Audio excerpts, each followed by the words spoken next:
towards the time constraint.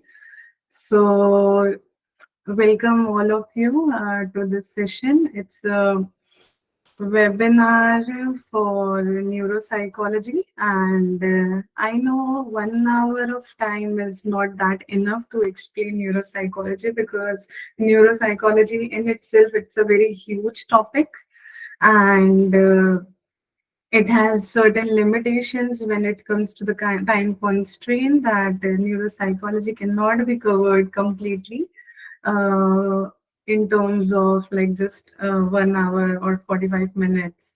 So what I like tried my best to add some relevant topics or points for the references so that you are getting some insights about neuropsychology, the relevance of neuropsychology, especially for the UGC, or nowadays it is called as NTA because it is governed by National Testing Agency, NTA NET exams. So as we all know that whenever we talk about NTA NET, we know that there are two papers in that. So first paper is more regarding aptitude test, and your second paper is more about your subject. That is, if we are talking about psychology or maybe other subjects as well. So when we talk about psychology, if you see the syllabus, you will be finding that there are n number of chapters in that, and out of that, just one particular chapter is neuropsychology. So when we talk about neuropsychology, it's a very vast topic. It helps you to understand the brain. It helps you to understand the basic functioning of the brain, as well as it also helps you to understand the advanced technologies and the current issues and the current behavioral issues that is impacting your biology, that is impacting your brain, and through your brain the activities that are relevant to your day-to-day life. So it can be anything, and there are n number of reasons behind that. So I think let's get into the dive or the ocean of neuropsychology, and let's start with what best we can do. So just give me a second. I just need to check one thing. All right. Yeah. So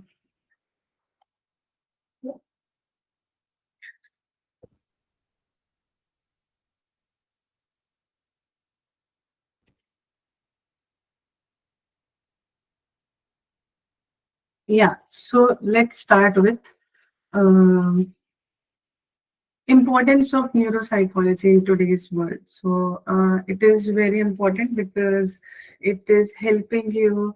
Can anybody tell me that my slide is moving so that we can understand that we are in the right pace? Yes, ma'am, it's moving. All right, thank you so much. So whenever we talk about the importance of neuropsychology in today's world, we need to understand that automatically when it is psychology, it is related to your mental health. And when it comes to mental health, it involves so many factors in that. So yeah, neuropsychology helps you to diagnose the disorders. It helps you to understand what are the complications that are going with your brain. Then it also helps you to understand the various treatment plans as well as rehabilitation things. Also, it helps you to tell the advanced technologies and through which you are able to assess your own brain. So that is also very important. And the new current roles that is being occurring when we talk about brain behavior connection, that is forensic role, like how you're investigating the things and how you're bringing eyewitness testimony into the whole of the concepts. Also, neuropsychology helps you to understand the educational applications also. So it is very, very important for you to understand the same. Also, when we talk about neuropsychology, we need to understand that it is a field, or we can say it is a branch of psychology which tries to understand the relationship between the brain and the behavior. So basically the structural part as well as the physiological functions, which includes cognition, thinking, problem solving, decision making, etc. Also, When we talk about its relevance in the NET exams, we need to understand the syllabus link. So, like you will see that I have mentioned the Unit 4, that is the cognition and the memory, and Unit 8, which is the physiological psychology. Both of them can help you with the neuropsychological part. Also, when we talk about the question type, we need to understand that it has MCQs, there is no negative marking, and usually when we talk about neuropsychology, we need to know that the questions are based completely on the applied aspect. So it can ask any type of questions, whether it is related to stroke, rehabilitation, etc.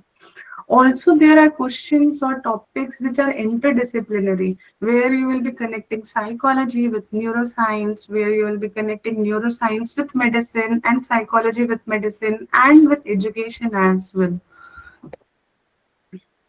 So, moving towards next. Yeah, so when we talk about neuropsychology, as I already referred to you all, that it is a branch of science which is basically studying the physiological process of nervous system, and it is completely related to your behavior and cognition. So it is in terms of the normal functioning also, and in the terms of dysfunction, means the behavior or the function which is not normal.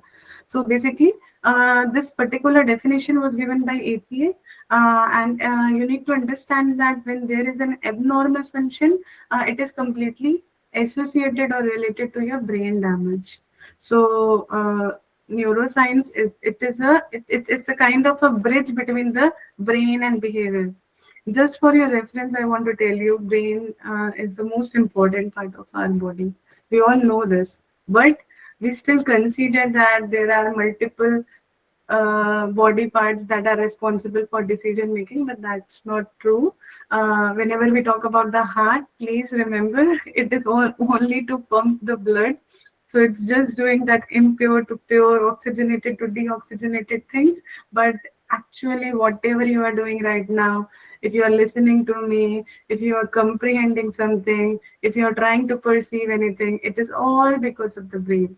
If I am like here sitting or just delivering a session to you using different materials or maybe different desk contents, what I can do, and maybe my body posture, maybe the way I speak, maybe the words I choose, maybe the vocabulary, everything is all because of the brain. So it is playing an important role, and if there is any dysfunction in the brain, it's directly related, it's directly proportional to the activities or mishappenings or maybe abnormalities in our day-to-day life. So it's an interdisciplinary field because it's helping you to understand the brain and the behavior. Also, it helps you to understand the neural mechanisms because it's actually shaping your thoughts, your emotions, your actions, etc. Also, the studies, the researches, when we talk about neuropsychology, it's like hyped like anything. It's completely increasing like anything, and it is basically helping you to understand the psychological disorders in a more complete manner. And with the understanding, you're also helping to diagnose the things, to diagnose the disorder, and obviously, when you are diagnosing later, the part will be the treatment part. So when we talk about neuropsychology, it has a very broad scope because nowadays we are merging neuropsychology with cognition. We are including neuropsychology with mental health researches, then neuropsychology with clinical settings, as well as technological applications like brain imaging techniques, for example, EEG, or we have CT scan, MRIs, etc. So when we talk about practical applications of neuropsychology, we need to understand that these methods, these concepts are used in rehabilitations for the patients diagnosed with stroke or TBI. Or when we talk about neuropsychology, we need to understand that it can be applied to the clinical diagnosis also. Uh, it can be done in any kind of disorders like Alzheimer's, ADHD, schizophrenia, etc. Also, it is linked to the cognitive neuroscience, where obviously, when we talk about cognition, we need to understand that it is completely related to the higher executive functions, which includes memory, attention, learning, decision making, and everything. All right. So, whenever we talk about neuroscience, we need to understand that it is somehow related to a particular very tiny aspect, that is neuron. So, because neuron is playing the most important role, we know everybody, all the students of psychology know this, that neuron is something that is completely linked with our whole of our body, whole of our physiological aspect. And we have read so many times that brain is made up of billion of neurons. So we need to understand that part. We need to know that what is neuron, how it functions, and what is the importance of neuron in our day-to-day life. So whenever we talk about nervous system, so this is the important thing which I want to share with you all. Again, I'll be repeating. I'm not going to cover everything in too much detail so that you don't feel like it's getting out of your brain, or if you are feeling like your cognitive overload ho raha hai. So I'll try to make it quite brief, and we'll make sure that whatever you are studying, it's quite clear to you all. So yeah, talking about nervous system, it's body's fast communicating system because it helps you to act and react. So you are sensing, attention, perception. So like you are something is going inside and directly something is coming out, and that is the actual work of the brain. So like sending message, giving message, receiving and sending. So it is helping the brain to send and receive the signals from all part of our body. So as we have studied in afferent, efferent, everything. So it helps you to control everything, whether it is from the simple reflexes to the complex movements also. As you can see that I have highlighted here the part of neuron. So one of the particular picture of neuron you can see where you are able to understand the pictorial graphication of the neuron, where it is talking about dendrites, and you will see the upper part, that is the cell body, which contains cell nucleus. Inside that pink part, you will see something yellow kind of, which is the nucleus, which contains the genetic material, chromosomes of the neuron cells. Then you will be able to see that branches kind of thing, that are dendrites, which helps you to receive the signals from other neuron cells. Then you will be seeing that um, not vertical, horizontal part, that is the axon, which actually helps you to conduct electrical impulses around the neuron.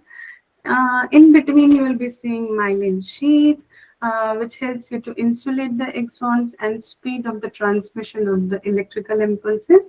And at the end, you will be seeing the axon terminal buttons that helps you to transmit signals and chemical signals to other neurons as well as the effector neuron.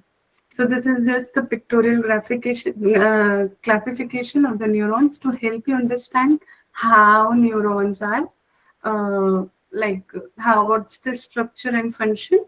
And there are billion of neurons, so obviously the tail of one neuron is connected to the head of another neuron, and that is called as synapse.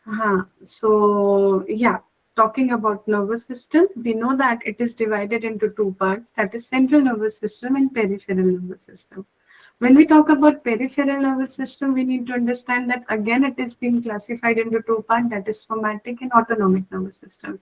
And again, when we talk about autonomic, it is divided into sympathetic and parasympathetic nervous system. When we talk about central nervous system, we need to know that it is divided into two parts, that is brain and spinal cord. Now here comes the brain. So now you will be like clear with from where the brain emerges when we talk about nervous system. So when we talk about brain, it is processing the sensory information. That is the most basic thing that a brain do. Then it is also regulating our voluntary as well as involuntary functions. Also, it helps you to release hormones, which we'll be studying in the later part of the today's session, that is neurotransmitters. When we talk about spinal cord, we need to know that it helps you to transmit sensory signals to the brain and also the motor signals from the brain. So it's like giving and receiving. So it's like give and take relationship. All right. So yeah, moving forward, just to mention you all the relevance of this particular uh, topic in UGC net examination. See, whenever we talk about this, so most frequently there are few questions that are added. I think it will be good that once I am completing this, then I'll discuss all of that to you. So yeah, so this was neuron, and another thing was nervous system. So neurons, these are the building blocks of the nervous system. They helps you to transmit the information. Yeah, moving towards the next, that is brain structure and function. All right, so we all know that brain has three important parts, that is midbrain, hindbrain, and forebrain. Let's change the chronology. So it is forebrain, midbrain, and hindbrain. So from the name itself, it is very much clear that midbrain is something that is connecting forebrain to hindbrain. Also, when we talk about forebrain, it is considered as the uppermost part of the skull, as well as we need to know that it is the most largest among the all. Why? Because it is having one of the part of the brain that is the most important in cognitive functions, that is cerebrum. So when we talk about forebrain, we need to remember that it has four types. That is cerebrum, then thalamus, hypothalamus, and limbic system, where limbic system is again divided into two parts, that is amygdala and hippocampus.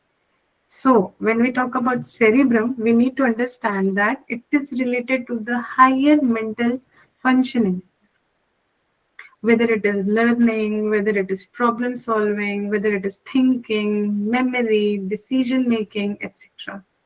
So, in the cerebrum only, we come to study the cerebral cortex, where we have four lobes, that is frontal lobe, parietal lobe, occipital lobe, and temporal lobe. So we need to understand that cerebrum is completely related to complex cognitive process. Then when we talk about cerebral cortex, there are four lobes, like occipital lobe is completely related to the vision. Temporal lobe, it's more about listening and auditory functions. When we talk about parietal lobe, it is more related to the sensory processing. And when we talk about frontal lobe, we should know that it is more about planning, reasoning, then voluntary motor control, etc. Moving towards thalamus. Thalamus, it is kind of a relay station for sensory informations. So all the sensory informations are like stored there. When we talk about hypothalamus, it's like homeostatistics. So what it does, it tries to maintain the balance. Like we have a body temperature, right? So it is considered 98 point something 3 or 6. It's the normal body temperature. So hypothalamus will help you to maintain or regulate the room temperature or the actual body temperature. If it is more or less, it's an imbalance. So it can be hunger, thirst, body temperature, hormones. So hypothalamus helps you to maintain those things. Also, when we talk about limbic system, I told you amygdala, completely related to your own emotions. And when we talk about hippocampus, completely related to your memory. All right, so this is all about forebrain. So if there is a damage to the forebrain, because it is related to cognition, there will be a disrupted cognition, and it can also lead to schizophrenia. Now, moving towards the next, that is midbrain. So, midbrain is something that is connecting other two brains, that is the forebrain and hindbrain. We have discussed like it's like RAS. We call it RAS, that is reticular activating system, which is the important part of midbrain. So basically, it is regulating sensory as well as motor informations. Also, when we talk about midbrain, we need to understand that it is controlling auditory and visual reflexes. Also, it helps you to regulate movements also. Just to make you clear again, I want to tell you there are different structures in the brain having different functions, but it is not necessary that all the structure will have a unique function. Might be the functions are overlapping. All right, so it's more about learning kind of thing when we study neuropsychology. So it includes tectum, tegmentum, substantia nigra, etc., and it is related to motor movement, auditory and visual processing. So because when midbrain damages, it leads to the hormonal loss, that is dopamine loss, and which is leading to Parkinson diseases also. Coming to the last part of the brain, that is hindbrain, which is the lower part of brainstem. So it has three parts, that is cerebellum. Please don't get confused between cerebrum and cerebellum. Both are very different, and cerebrum, it is considered as the 80% of the brain. So cerebellum is the very small part, but has the equal importance. So it has cerebellum, pons, and medulla. So when we talk about cerebellum, it is more related to the balance, coordination, motor learning. When we talk about pons, it is more responsible for sleep, arousal, and it is a kind of a relay station between brain and spinal cord. And the last is medulla, which plays important role in all the vital functions which are involuntary. For example, all the functions where we don't have any control, like it can be breathing, it can be digestion, it can be blood pressure, etc. So, if there is a damage to hindbrain, it leads to ataxia, which is the loss of coordination, because it is more related to your balance and coordination. So this is about the brain. You can see the structure of the brain. It's the lateral figure. So you will be finding so many different pictures of brain with from the different size and different angles, and through the different angles you will see how brain is looking different from different angles. All right, so you can see forebrain, midbrain, hindbrain, and you can see how medulla, which is the last part of the brain, it is connected to the spinal cord. All right, so moving towards the next, yeah, as I was telling you about the lobes, uh, which is a part of cerebral cortex. So the brain is divided into four lobes and has two hemispheres, so left hemisphere and right hemisphere. So human brain has four lobes like frontal, parietal, temporal, and occipital. These lobes exist because the brain's huge range of function, because there are so much of functions that are done by the brain. So there are different lobes responsible for different functions. So like it's like a company, and each department handles a different task. So like we are in a university, so there is a teaching section, there is administration, there is leadership team, there is non-teaching staff, there is housekeeping staff. So everybody is doing different work. So the same as it happens in the brain as well. So when we talk about frontal lobe, it is in the front part, and it includes prefrontal cortex, motor cortex, and Broca area also, which is related to your speech. And you need to remember that frontal lobe talks about decision making, planning, problem solving, speech production, personality, social behaviors, etc. When we talk about parietal lobe, it's the top middle part of the brain, and it's behind the frontal lobe. It includes somatosensory cortex, posterior parietal cortex, etc., which is included in sensory functions. Spatial awareness. Spatial awareness is like direction, like how much you're understanding the directions and coordinations, and understanding the numbers and body orientation. So I think through these examples, you can link that which of your lobe is more stringent and which one of your lobe you find it more weak. All right. So then is your last two, that is temporal lobe. It is in the bottom middle part of the brain near the temples. So it includes auditory cortex and Wernicke area, and hearing, auditory processing, language comprehension, memory formation and retrieval, emotional recognition. All these are the part of temporal lobe.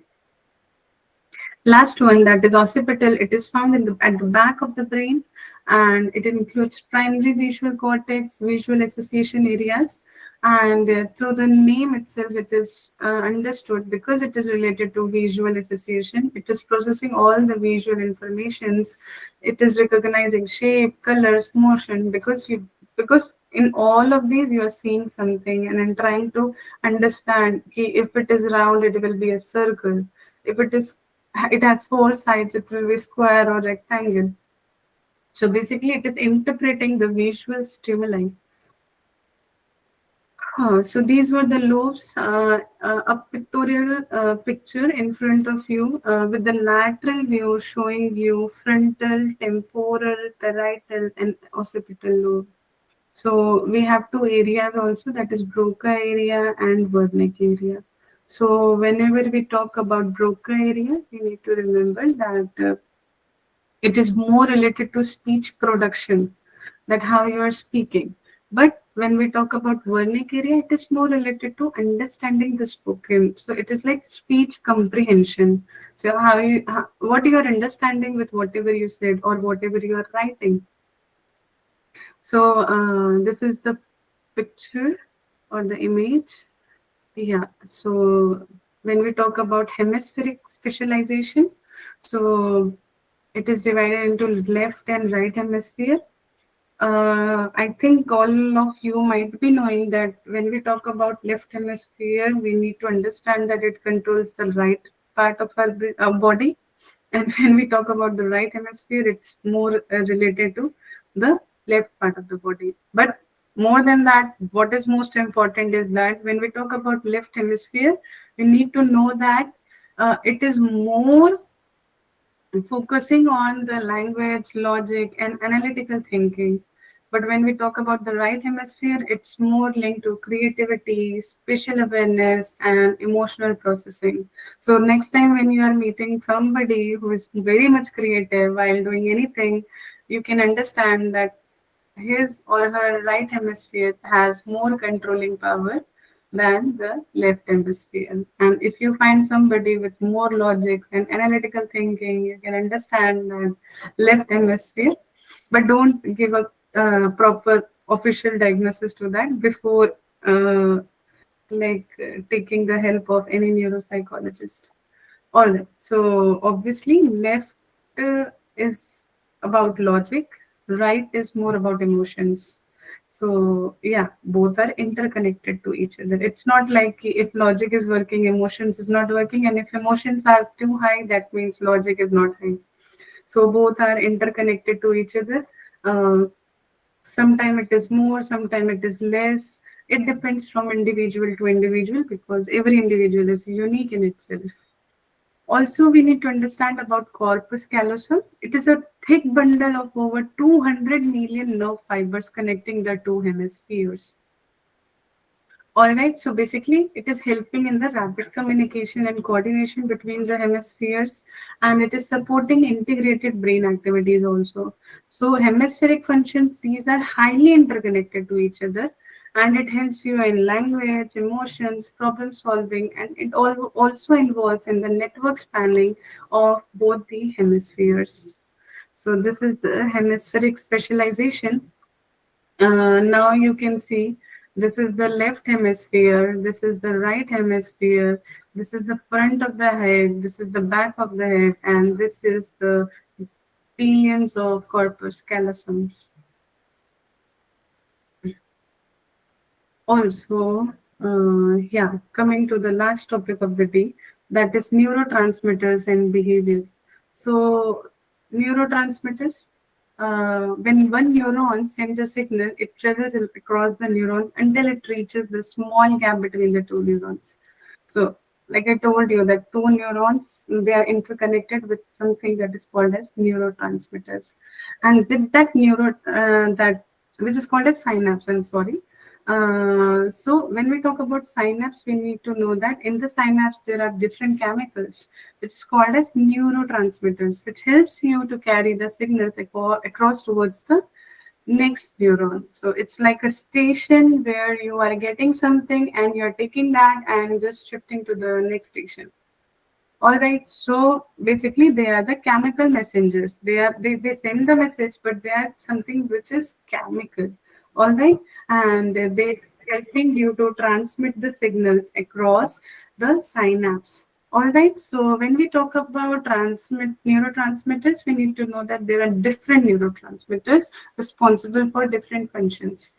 For example, when we talk about serotonin, it is also called as 5-HT. So we can see that it helps you to regulate your mood, or it helps you to sleep. It is helping in your appetite as well as your impulse control. So if you have low serotonin, it leads to just the opposite of whatever I said. Like it will lead to depression, it will lead to anxiety, sometimes OCD also. And if the serotonin is very high, it leads to mania also. So there will be manic episode leading to bipolar 1. So we can understand that there should be the balance of the hormones, because even if it is low, it's like a salt. कि नमक ज़्यादा है तो भी गड़बड़ है, नमक कम है तो भी गड़बड़ है. So it's like a salt, that there should be some balance, because when no matter how much flavors you put in something, if the salt level is less or more, it ruins the food. So hormones works like a salt. There should be the appropriate balance of the neurotransmitters. And if it is low, it leads to imbalances. If it is high, it leads to imbalances.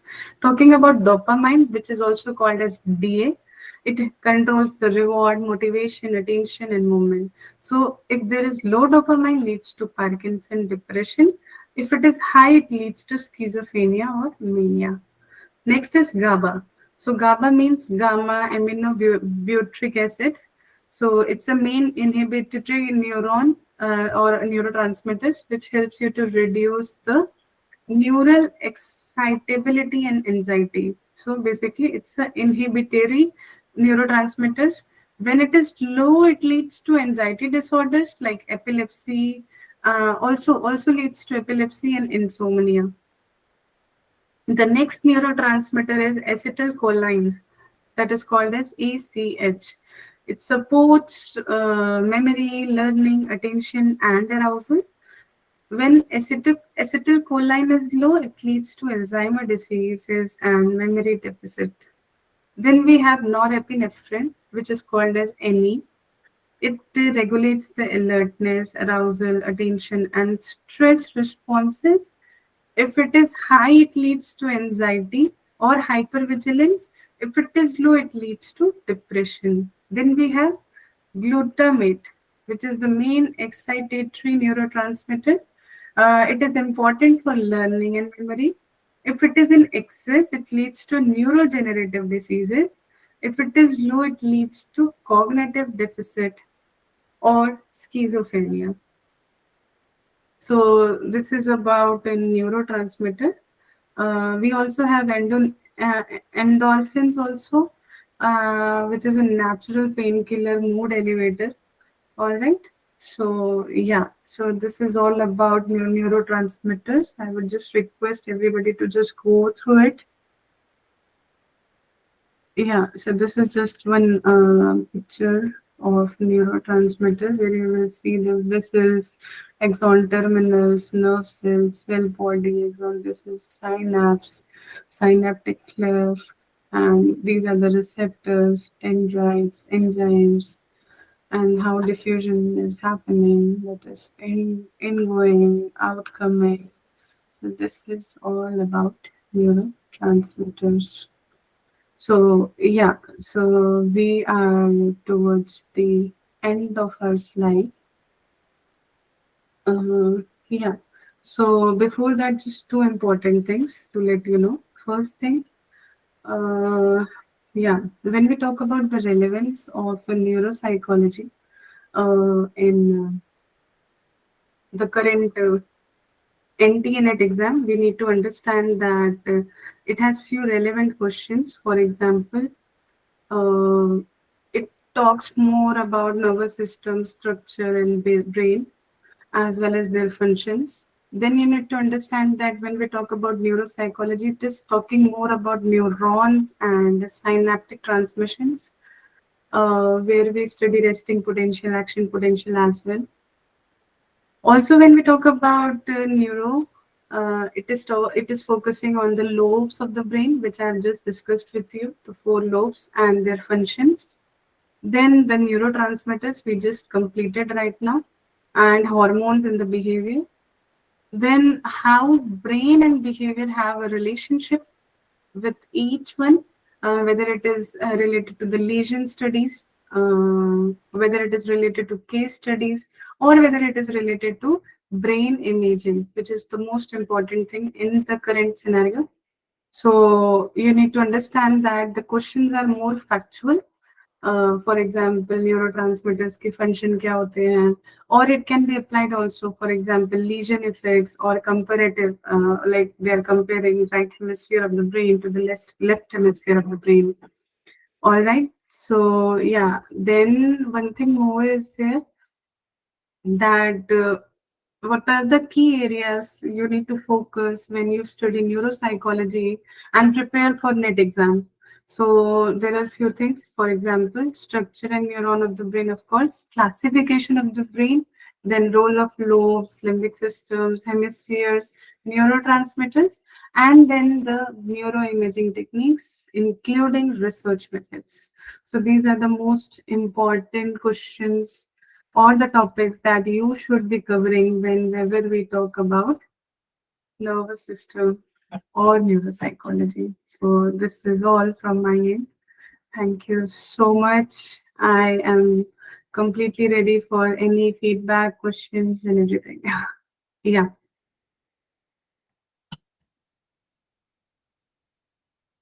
So any student having any confusion, any problem, you're free to ask anything. And participants, if you have any question, you can write down in chat box also.